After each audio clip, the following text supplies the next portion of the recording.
In 1867, Mark Twain toured the land of Israel, known back then as Palestine.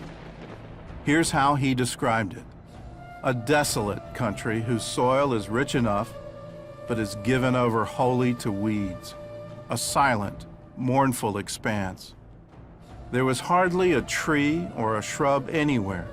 Palestine sits in sackcloth and ashes, desolate and unlovely. Today, Mark Twain wouldn't even recognize this land.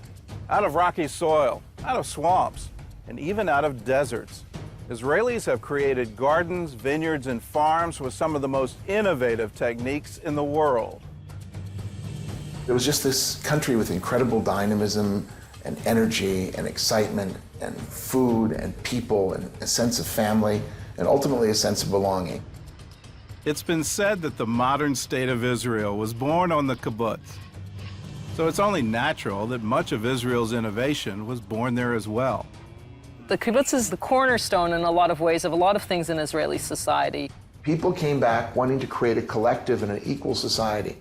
And these kibbutzim became a very, very effective way to defend the land, to start getting young people engaged in agriculture. Remember, Jews were forbidden in most countries of the world to actually own land or to work the land. Jews couldn't be farmers. To all of a sudden see a generation of Jews farming the land in a collective environment, it was incredible. Before Israel even became a state, Jews by the thousands came to live there on communal farms. But when they arrived in the Promised Land, it wasn't exactly flowing with milk and honey. The coastal plains were swampy, the Galilee and the Judean hills were rocky, and the southern half of the country was mostly desert. Since the people of Israel left our homeland 2,000 years ago, the area was mismanaged. So we want to preserve and rehabilitate this holy land. The early Jewish settlers faced a number of obstacles, from bad soil to Bedouin raiders, but they faced an even bigger enemy that threatened to destroy the Jewish state before it began. In the early decades of the 20th century, Israel was a breeding ground for mosquitoes carrying malaria. They overtook the coastal plains and the Jordan Valley, the only land available for Jews to buy since the local Arabs had decided it was uninhabitable. In 1920, more than a third of all Jewish residents of Palestine had malaria. So with no other choice, they went to work. They drained the swamps and sprayed the land and changed the flow of water in irrigation canals to interrupt the mosquitoes' breeding. They were so successful that a commission from the League of Nations visited Palestine to learn what they did.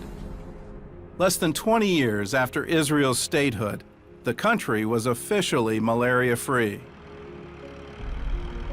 Once the threat of malaria was gone, Jewish settlers were free to focus on making the desert bloom. In the coastal plains, citrus groves replaced the swamps. And the Jordan Valley, once the center of the malaria epidemic, now became the country's breadbasket. The Negev desert blossomed with newly planted forests and vineyards. And the Arava, once the most arid part of Israel, became the site of a flourishing vegetable industry. All of this was accomplished in the first 20 years of Israel's statehood. In that time, they more than doubled their standard of living. And now they're using their experience to help other countries. In the 1970s, they created a new breed of cherry tomato that's disease-resistant and has a longer shelf life. They also bred a new kind of potato that can be grown in hot, dry climates and irrigated by salt water. These vegetables are now being grown in dry countries like Jordan, Egypt, and Morocco.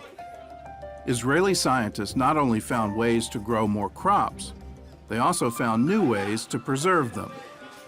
Grain Pro cocoons provide an inexpensive way for farmers to keep their grain market fresh by keeping out water, air, and insects. The Israeli cocoons are being used in Africa, the Far East, and even Pakistan, a nation with no diplomatic ties to Israel. The kibbutz over time began to change. Israeli society began to change. became more capitalistic, became more focused on free enterprise and entrepreneurship and the individual taking responsibility for himself and therefore benefiting the overall society. There have been many very exciting companies that have been built in kibbutzim. One of those companies is now doing business around the world. If you went to the average Israeli 10, 12 years ago and said to them organic, they wouldn't have a clue what you were talking about. Here we've been doing organic farming for over 40 years. Kibbutz Sde Eliyahu was founded by German refugees in 1934, and many of their early members were survivors of the Holocaust. The biggest problem that we had when we started the organic was, what do you do if you're not using chemicals? How do you get rid of the pests? Their answer was to fight bugs with more bugs. Every single thing in nature has a natural enemy. What eats or what attacks these pests that are attacking our crops?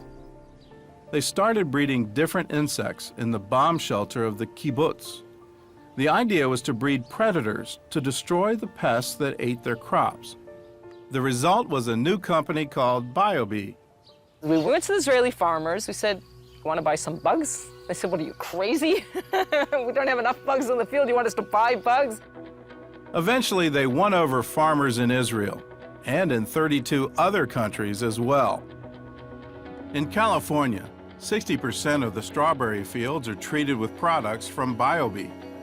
The company also found a way to deal with one of the region's most devastating insects, the Mediterranean fruit fly. We take the males of the species and we sterilize them. And then we release the sterile males into the environment. There's no future generation. And slowly, slowly, we lower the population without using harmful chemicals. They also solved another agricultural problem: how to pollinate greenhouse plants. The classic example we like to give is tomato plants. Tomato plants in nature, in the fields, are pollinated by the wind.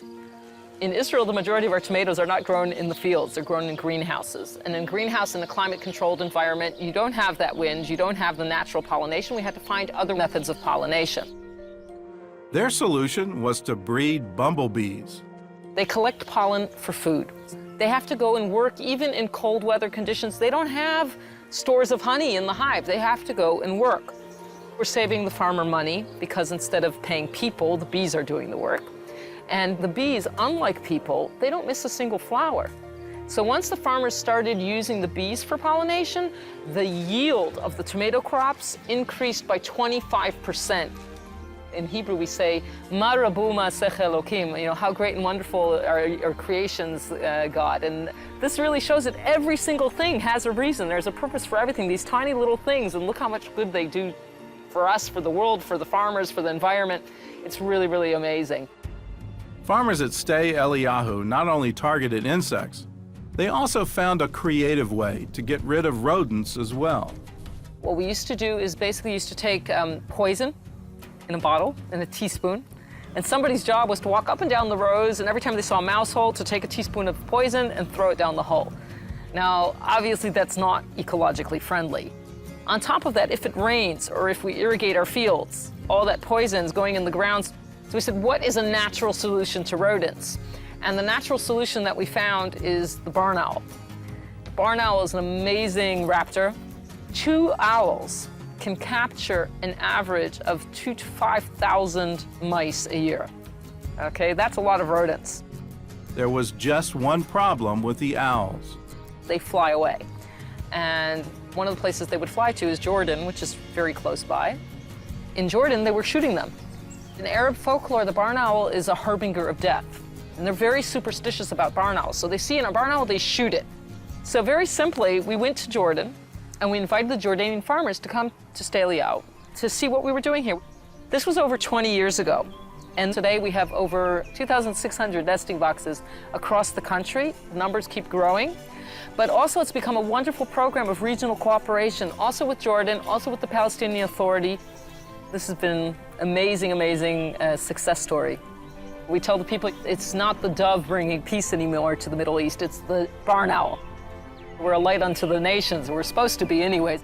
If we want to really save the environment, if we really want to help the world, then we can't keep these things to ourselves. We have to share these things. We have to share this knowledge. And I think by helping others, we're helping ourselves as well.